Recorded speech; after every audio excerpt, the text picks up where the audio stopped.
चलिए आ जाओ, ठीक है। अब आ रहा हूँ मैं वापस, ठीक है। तो आज का टॉपिक है हमारा द सिटीजनशिप एक्ट ऑफ 1955, यानी कि वर्ष 1955 का नागरिकता अधिनियम, राइट। तो इसको अगर हिंदी में कोई व्यक्ति लिख रहा है तो वो लिख लेना नागरिकता अधिनियम। अब दो चीज़ें समझना हम लोगों ने इसमें, दो चीज़ें समझनी। पहला कि जो 1955 का अधिनियम आया था इसकी विशेषता क्या, मतलब ये अधिनियम वास्तव में लाया क्यों गया था। तो इसके पीछे देखो एक ही लॉजिक लगाना है आपने, थोड़ा सा आर्टिकल 11 याद करते हैं हम लोग, भारतीय संविधान का अनुच्छेद 11 जो था, इसको याद करिए एक बार, दोहराइए इसको अपने आप में। क्या लिखा था हमने? अनुच्छेद 11 संसद को ये शक्ति प्रदान करता है कि वो किसी व्यक्ति या किसी भी जो है पर्सन को नागरिकता दे सकेगा या उससे नागरिकता छीन सकेगा, लेकिन कानून बनाकर, बाय लॉ बनाकर या कानून बनाकर। अनुच्छेद 11 में हमने पढ़ा था। तो जब संसद को ये डायरेक्शंस दी गई हैं, संसद को ये अथॉरिटी दी गई है कि संसद आप किसी व्यक्ति को अगर नागरिकता देना चाहते हो, मतलब नागरिकता प्रदान करना चाहते हो, इसको अक्वायर लिखते हैं, या किसी से नागरिकता छीनना चाहते हो, तो आपको एक लॉ लाना पड़ेगा और उस लॉ के हिसाब से आप जो है ये कार्य कर सकोगे। और यही कारण था कि वर्ष 1955 में भारत सरकार के द्वारा एक एक्ट लाया गया था जिसका नाम था सिटीजनशिप एक्ट। और इसका कार्य क्या था, ध्यान से समझना। सिटीजनशिप एक्ट के भीतर कार्य क्या था मुख्य? तो कार्य ये था कि ये एक्ट निर्धारित करेगा कि किसी व्यक्ति को नागरिकता का अर्जन कैसे किया जाए।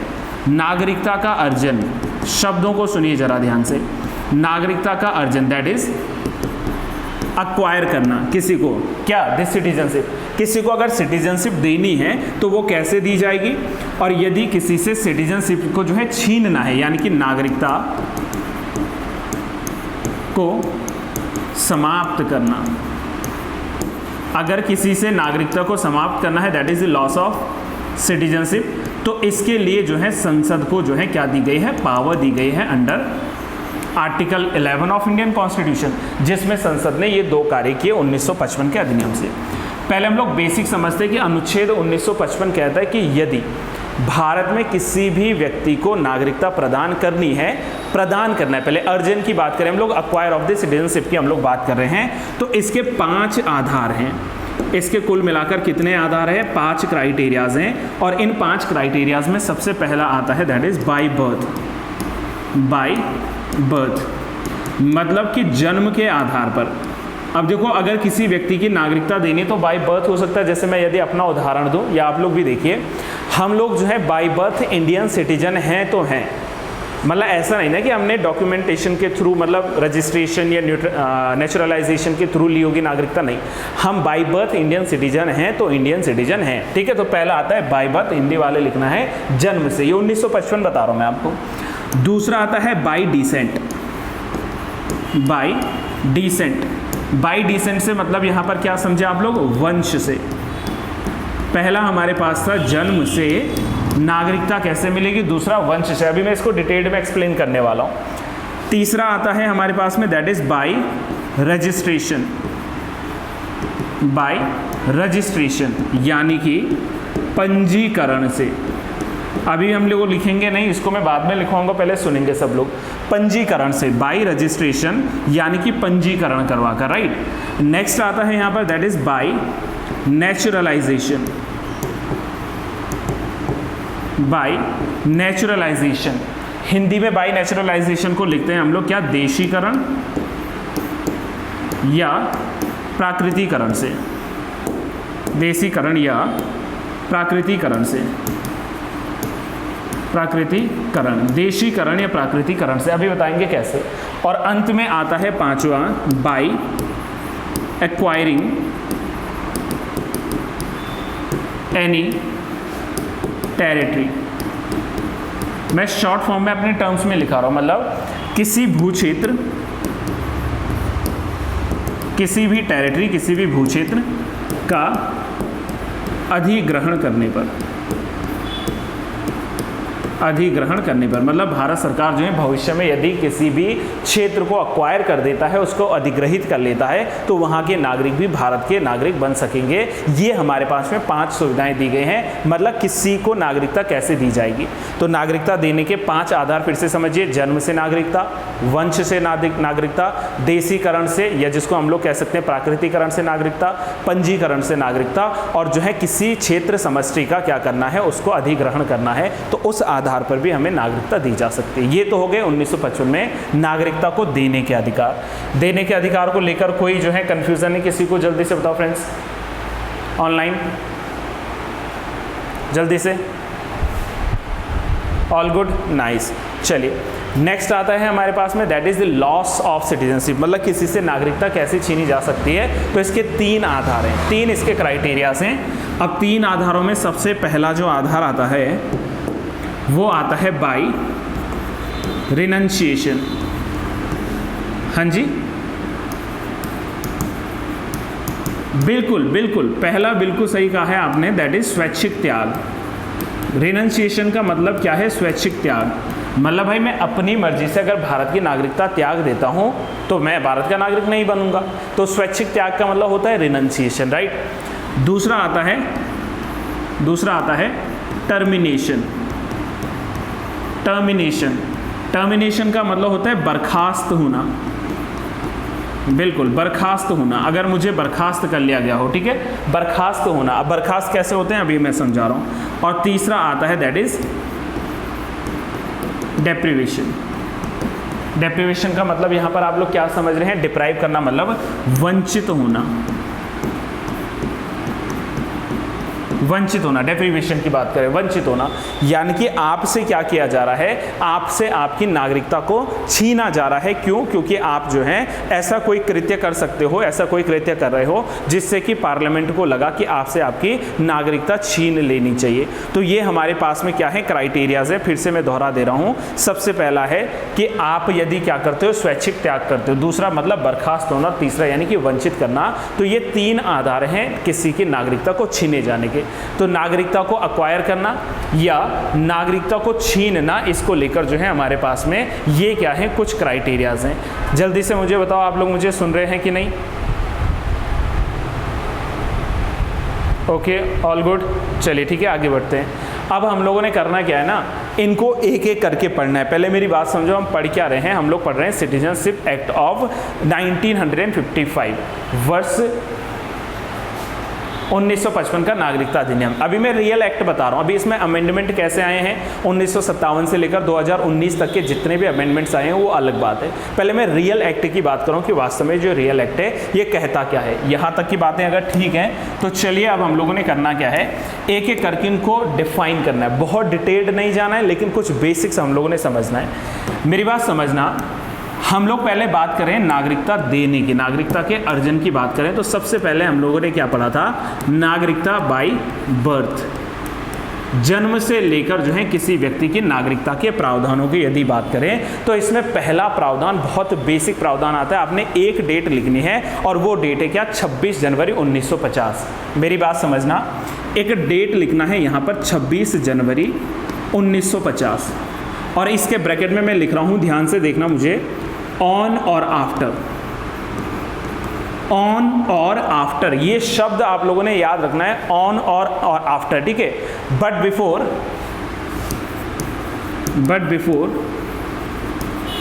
1 जुलाई 1987। अच्छा, जरा इन 2 डेट्स को हाईलाइट कर लीजिए। एक बार सभी लोग बोर्ड को क्लियर देखिए और इन 2 डेट्स को हाईलाइट कीजिए। 1 जुलाई 1987।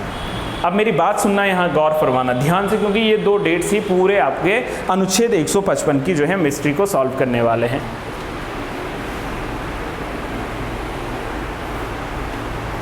बात समझ में आई? अब बोलूं मैं इसको, सुनो मेरी बात।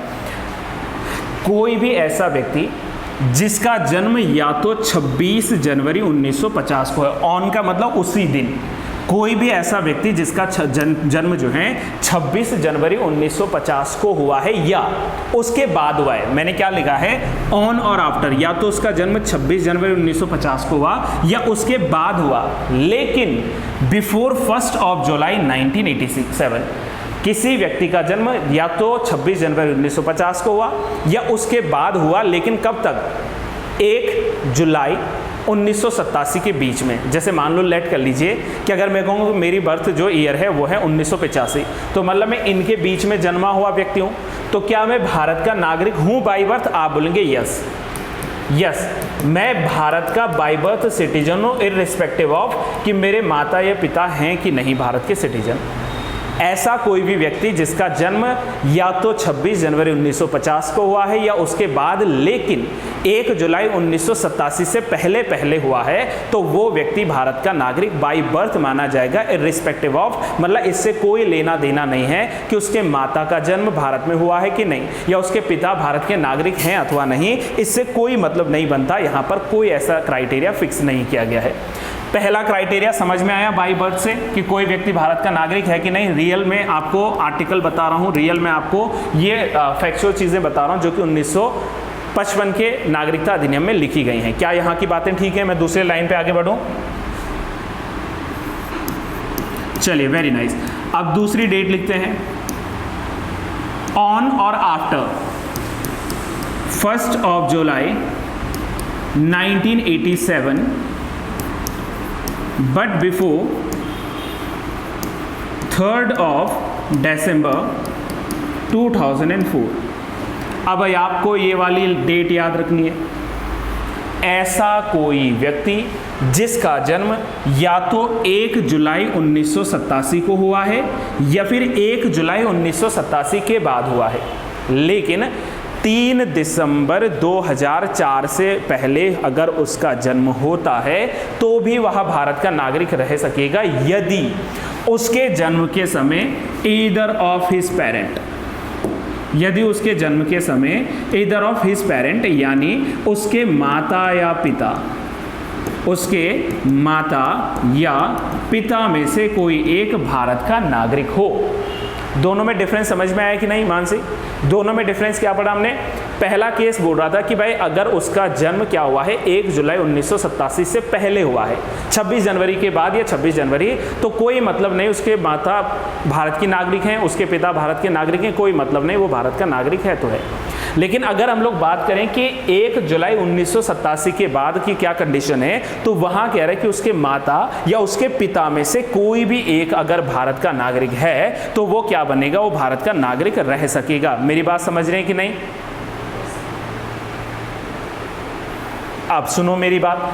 तीसरा और अंतिम केस समझिए, इसमें तीसरा और अंतिम केस बाय बर्थ में, ठीक है, ऐसा कोई व्यक्ति जिसका जन्म ऑन और आफ्टर 3 December 2004, ऐसा कोई भी व्यक्ति जिसका जन्म या तो 3 दिसंबर 2004 को हुआ है या 3 दिसंबर 2004 के बाद हुआ है। अब इसमें बट बिफोर मत लिखना, उसके बाद से लेकर अभी तक अगर उसका जन्म हुआ है तो उसको भी भारत का नागरिक माना जाएगा यदि उसके माता एवं पिता, यदि उसके माता एवं पिता, यहां पर मैं क्या बोल रहा हूं? बोथ, दोनों की बात कर रहा हूं, माता और पिता दोनों, ठीक है, माता एवं पिता भारत के नागरिक हों।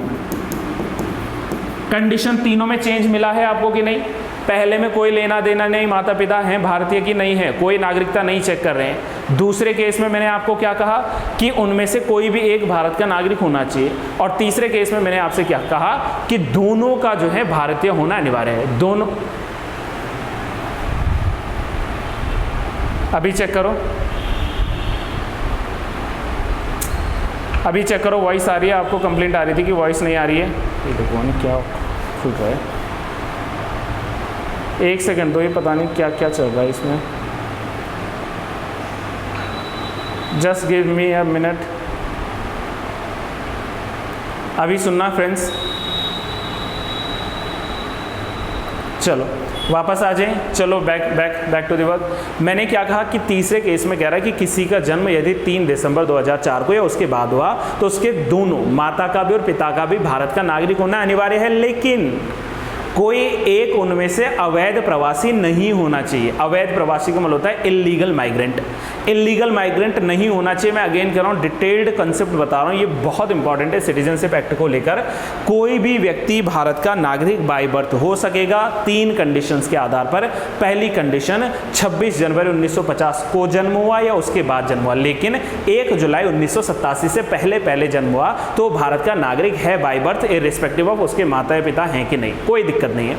दूसरी कंडीशन 1 जुलाई 1987 से पहले लेकिन 3 दिसंबर से बाद, लेकिन 3 दिसंबर 2004 से पहले अगर उसका जन्म हुआ तो या तो माता या तो पिता किसी एक का भारत का नागरिक होना अनिवार्य है। लेकिन 3 दिसंबर 2004 के बाद जिसका जन्म हुआ उसके दोनों माता का भी और पिता का भी भारतीय नागरिक होना अनिवार्य है, लेकिन उनमें से कोई एक जो है अवैध भारतीय नागरिक नहीं होना चाहिए, इलीगल माइग्रेंट या अवैध प्रवासी नहीं होना चाहिए। ये हमारे पास में अगर कंसेप्ट फॉलो करता है कोई व्यक्ति, देन वो भारत का नागरिक बन सकेगा।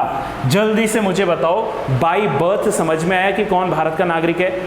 अभी मैं लिखवा नहीं रहा हूं लाइव सेशन में क्योंकि फिर बहुत टाइम लगेगा। आपको ये नोट्स सारे मिल जाने हैं और आप मुझे बताओ कि क्या बाय बर्थ वाला जो कंसेप्ट था, दिस इज ओके और नॉट। सभी मेघना आप सुन रहे हैं आज मुझे या कनेक्ट अभी नहीं हुए हैं? चलिए, दूसरा जी है बाय डिसेंट, यानी कि वंश के आधार पर। वंश के आधार पर, सुनिएगा ध्यान से, वंश के आधार पर। समझ में आई? अब सुनो, अब वंश के आधार पर किसको मिलेगा? देखो, कोई भारतीय मूल का नागरिक है, कोई भी भारतीय मूल का नागरिक है, मान लीजिए और मैं विदेश में रह रहा हूं और वहां पर जन्म होता है मेरे बालक का किसी का, मैंने आपसे क्या कहा था? A person who born outside of India. मैंने क्या कहा?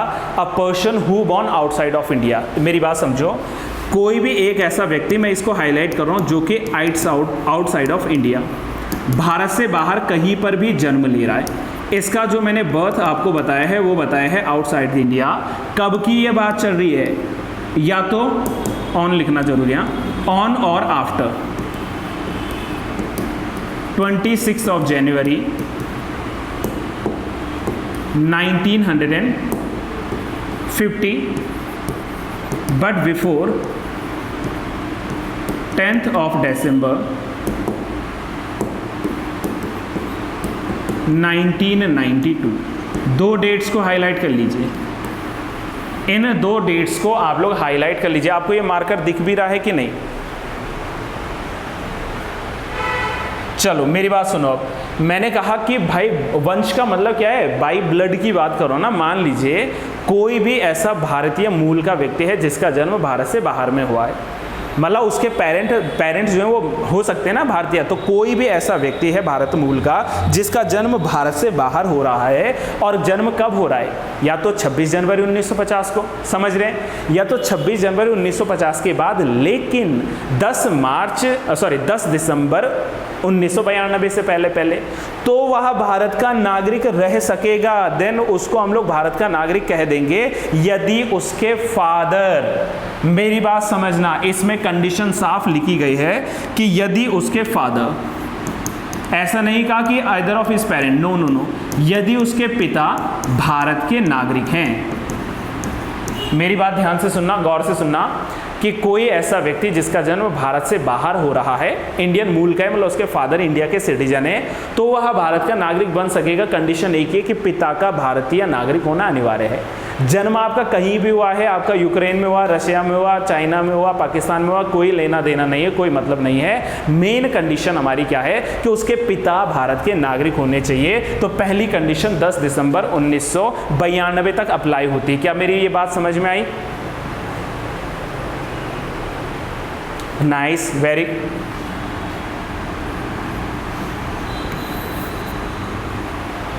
हाँ, उसमें भी सेम कंडीशन है, सिमिलर कंडीशन है उसमें भी। ठीक है, चलो दूसरा सुनिए ध्यान से। अच्छा, जो है ना, ये कैमरे की बैटरी बिल्कुल डाउन हो गई, तो कभी भी ऑफ हो सकता है, तो शायद वाईटी के लिए हाफ रिकॉर्डेड वीडियो आएगी। ठीक है, तो इसलिए आप जो लाइव देख रहे हैं वो थोड़ा सा ध्यान से सुनना, क्योंकि लगभग इसकी बैटरी डेड है। ठीक है, और जो लोग अगर बाई चांस ऑनलाइन देख रहे हैं, मतलब बाद में देखने वाले हैं वाईटी पे, तो अब उनको भाई क्लास के लिए लिंक मांगना ही पड़ेगा, क्योंकि ये कभी भी ऑफ होने वाला है। ठीक है, तभी जाके ये चीज़ें समझ में आएंगी। दूसरा समझो मेरी बात, फिर से वही कहानी है, कोई भी ऐसा पर्सन जिसका जन्म ऑन और आफ्टर जिसका जन्म ऑन और आफ्टर, कौन सी डेट लिखूं मैं, 10 दिसंबर 1992। कोई भी ऐसा व्यक्ति जिसका जन्म जो है 10 दिसंबर 1992 को या उसके बाद होता है, तो फिर कंडीशन क्या है, उसके माता या पिता।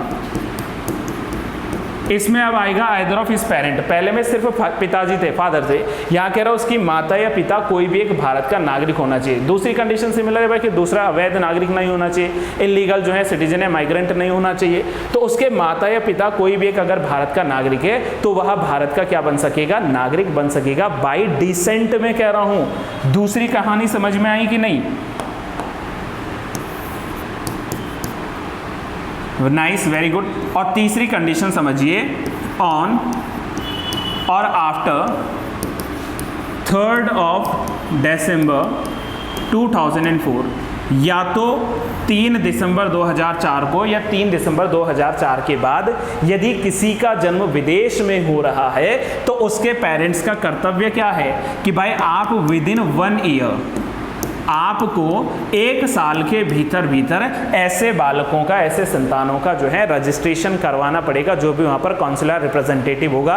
अगर नहीं करोगे तो वो भारत का सिटीजन नहीं रह पाएगा। मेरी बात फिर से सुनिए, मैं इस लाइन को दोहरा दे रहा हूँ। मैंने कहा क्या है आपसे कि कोई भी ऐसा पर्सन जिसका जन्म 3 दिसंबर 2004 को या उसके बाद होता है तो वो भारत का नागरिक बन सकेगा बाय डिसेंट, यदि उसके बर्थ को रजिस्टर कर दो आप इंडियन कॉन्सुलेट जो होता है विद इन अ ईयर, 1 साल के भीतर भीतर, जब उसका जन्म हुआ उसके 1 साल के भीतर भीतर, तो वो भारत का नागरिक बाय डिसेंट बाय वंश रह सकेगा, अन्यथा नहीं। जेन्युइनली बताओ मुझे, आप भी ऑफलाइन में भी और ऑनलाइन में भी, हाँ बताओ।